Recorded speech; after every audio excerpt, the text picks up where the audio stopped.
Clots Productions.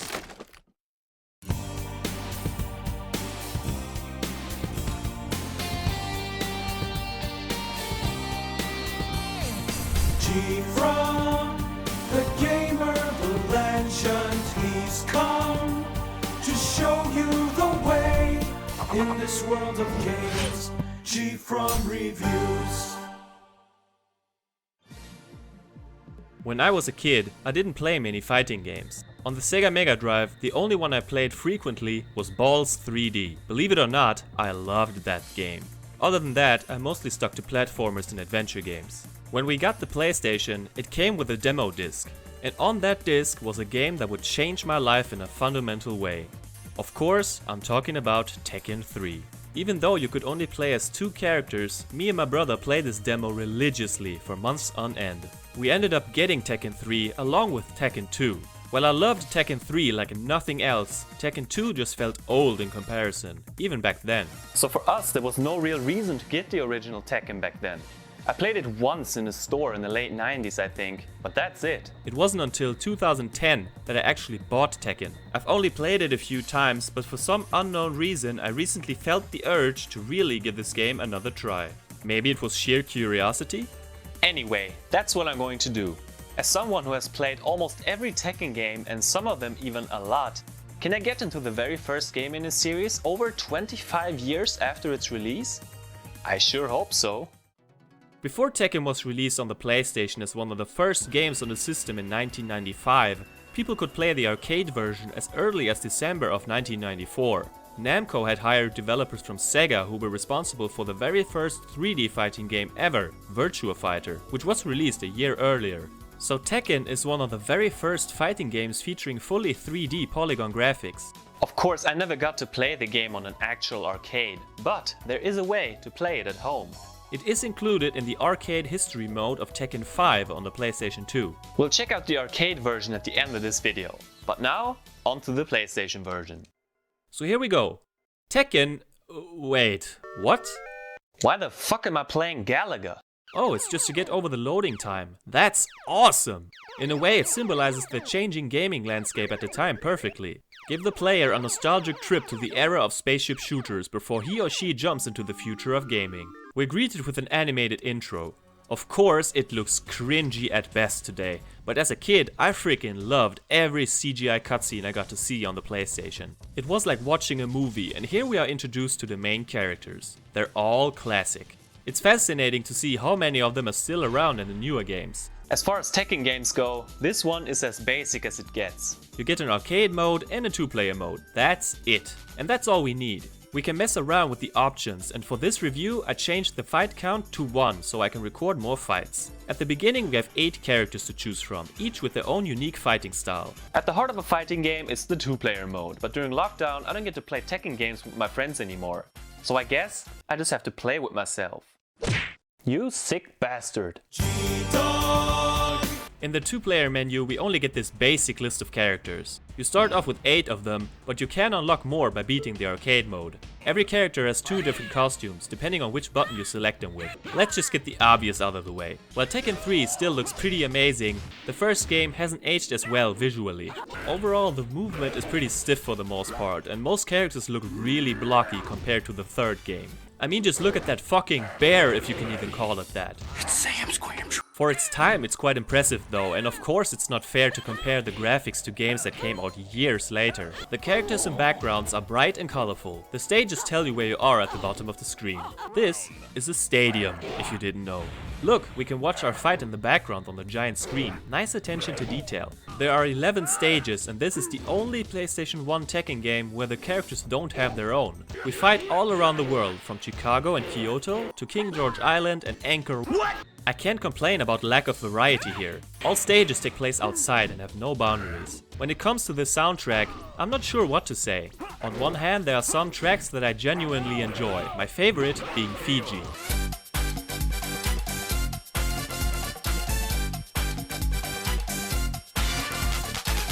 It's so upbeat and fun. Just the mood I need to be in when I beat the crap out of harmless, unsuspecting old people. Chicago also has a great piece of music.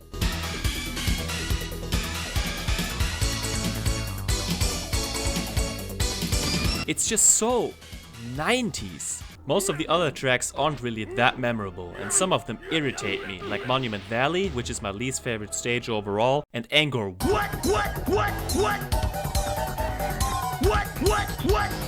And yes, take my word for it, it was already annoying before he added the Lil Jon sound effect. The sound effects in general are what you would expect. Punches and kicks feel satisfying, and the voice clips get their job done. It's too bad that most characters share their voice clips with someone else, but I guess they didn't have the budget to hire 17 voice actors at the time. In the arcade mode, you fight against all other 7 main characters in a random order. After that, every fighter faces one unique sub-boss, which is then unlocked as a playable character by beating the arcade mode. The final fight is against Heihachi. Oh God. But more on him later. You get to watch a CGI cutscene after beating Heihachi, but only if you're playing as one of the main characters. Let's talk about these characters for a while. But disclaimer, I'm not even going to pretend that I know anything about fighting styles. I love playing Tekken, but I don't care what the fighting styles or the special moves are called. So please don't hate me if I butcher some of these nerdy terms. Kazuya Mishima is the main character of the game and has been playable in every Tekken except the third one. When he was a child, his father Heihachi threw him down a cliff to test his strength. What a dick, by the way. Kazuya barely survives due to his devil genes. Yeah, we're getting into some supernatural shit right here, mixing up biology and necromancy for the hell of it. Of course he wants to take revenge on his father, and that's why he's participating in the tournament. He is the only character with a third costume. You can unlock the devil costume by beating all 8 stages of Galaga with a perfect score. I tried, and I can't do it. So no mutant devil fun for me. Kazuya unlocks Li Chaolan. Li Chaolan is the adoptive brother of Kazuya and therefore the adopted son of Heihachi. He is a knockoff of martial law, with some moves from Paul thrown in. He might be my favorite character in this game, but I'm not sure if I really have a favorite character.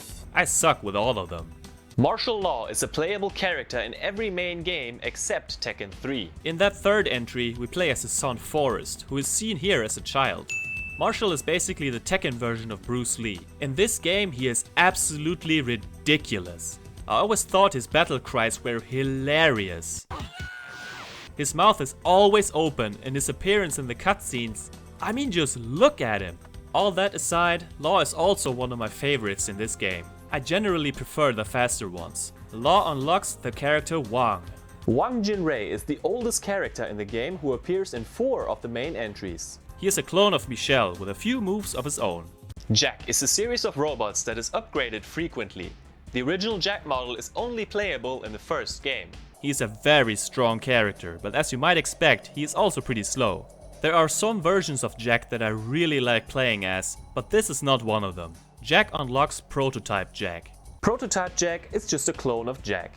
It's the only Jack model that is playable in 2 of the main games. While the first costume looks like a complete mess, the second one is pretty cool. Yoshimitsu is one of only 4 characters to appear in every single main game of the series. Not only that, he's also series regular in Soul Calibur, another popular 3D fighting game series that followed in the footsteps of Virtua Fighter. What makes him so unique is that his appearance changes in every single entry.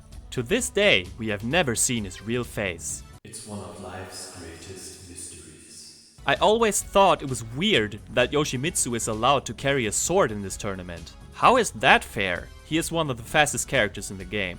Yoshimitsu's sub-boss is Ganryu, which is weird, because I expected Kunimitsu. Ganryu is a sumo wrestler who is not surprisingly a slower character and is pretty much a clone of Jack with some moves of his own.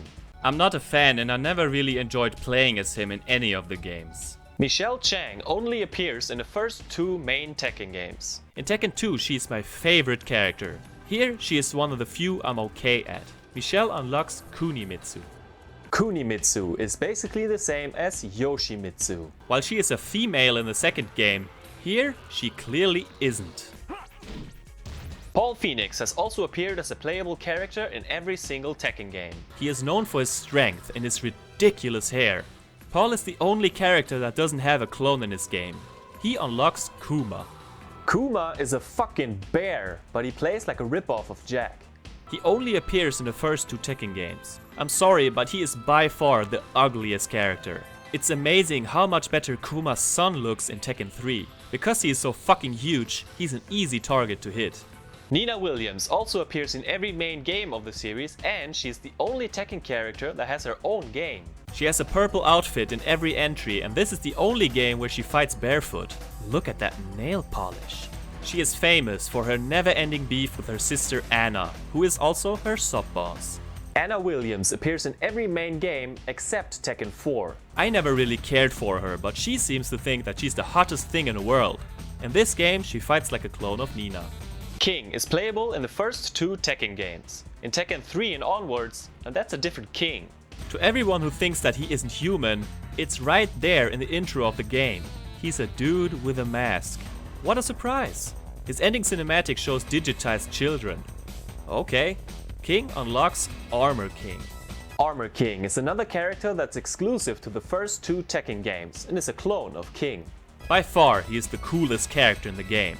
He looks so badass. Heihachi is the host of the Iron Fist tournament and has also appeared in every single game so far. In the official ending of this game, he is defeated by his son Kazuya and thrown off a cliff. Karma is a bitch. You can unlock him by beating the arcade mode without using a single continue. Let's see if we can do that. I'm playing the arcade mode now, so I don't need you anymore. Please fuck off. Well, you suck anyway. You lost almost every fight. The thing about Tekken, well, it's not easy to come back to this game at all. If you have played any of the newer games, or even Tekken 3 for that matter, this game will make you feel like you're fighting in a bathtub full of cement. Except when you're jumping like you're on the goddamn moon. Maybe it's just me, but I feel that the controls are a bit delayed, which makes it hard to react to your attacking opponent. The movement is much slower than in later games, and worst of all, when you're on the ground, it takes fucking ages to get up again. I hated that in Tekken 2, and I hate it here as well. Just get the fuck up, you lazy piece of shit! We don't have all day, man! Here's another reason why it's so hard to adjust to this game.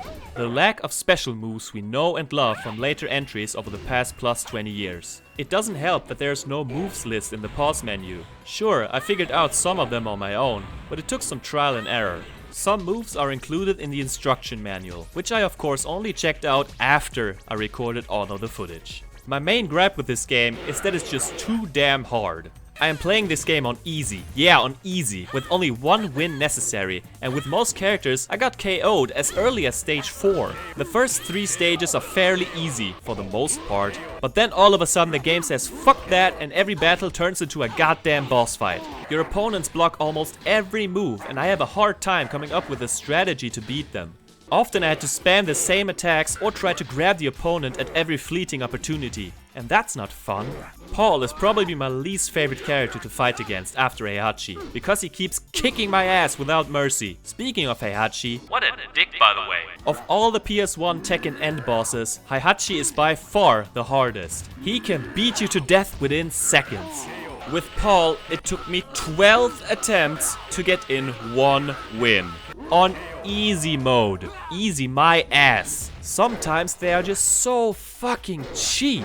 I did not enjoy this at all. I beat the arcade mode with every character and not once could I do it without using a continue. I managed to beat Heihachi on the first try a couple of times, but on those playthroughs I had already used continues before, so I don't think that I will ever be able to play as Heihachi in this game. The furthest I got was with Kazuya, when I first used my continue in stage 7 against Paul. If anyone's interested, here are the results of my arcade mode efforts. It's so weird that Yoshimitsu is at first place and Kunimitsu at the very bottom. Just for shits and giggles, I made an attempt on the ultra hard difficulty setting. I made it to stage 7 and I couldn't beat, you guessed it, Paul fucking Phoenix. No chance in hell.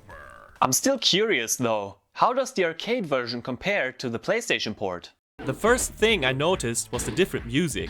Essentially, the tracks are the same, but it seems the PlayStation version got an upgrade. Listen to this.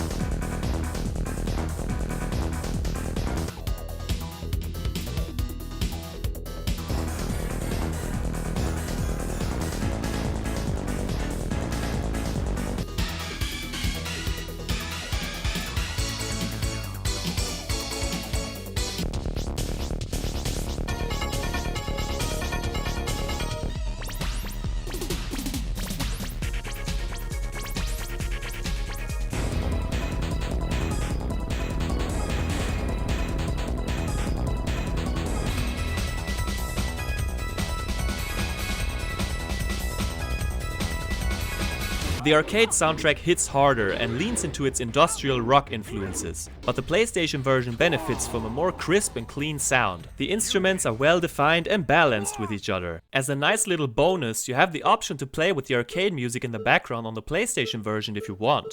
Some characters have different costumes. Check out these pants on King.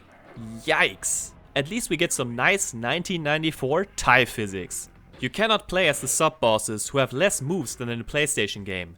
So not that much was changed, but is it just me or is this game smoother and faster? The characters still lie on the ground snoozing for 3 hours, but the action is noticeably faster paced. That's a plus for me. So I tried to beat this game twice with every character. As soon as I lost the battle, I stopped. You don't have an options menu, so I can't change the difficulty.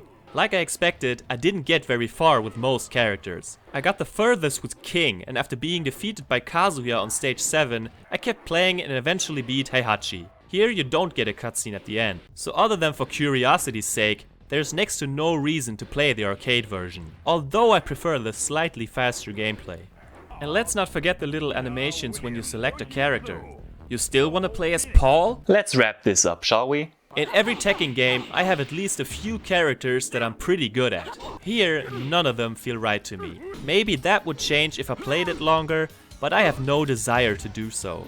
I wish I had grown up with this game. I'm sure I would feel different about it, just like I have strong nostalgic feelings for Balls 3D. But from my perspective, there's almost no reason to come back to this game when you have so many better alternatives. I'm grateful for what it did to the genre, but I'd rather play any other Tekken game than this. Although I like the presentation, the characters and parts of the soundtrack, I'm not fond of the slow and strategic approach. I only recommend it if you're a die-hard Tekken fan or really into some early 3D fighting games. Other than that, do yourself a favor and play Tekken 3 instead. Hey everyone, this is Gfrom. Thank you so much for watching my video. Feel free to rate, comment, subscribe and follow me on social media. I'll see you later. Have a nice day.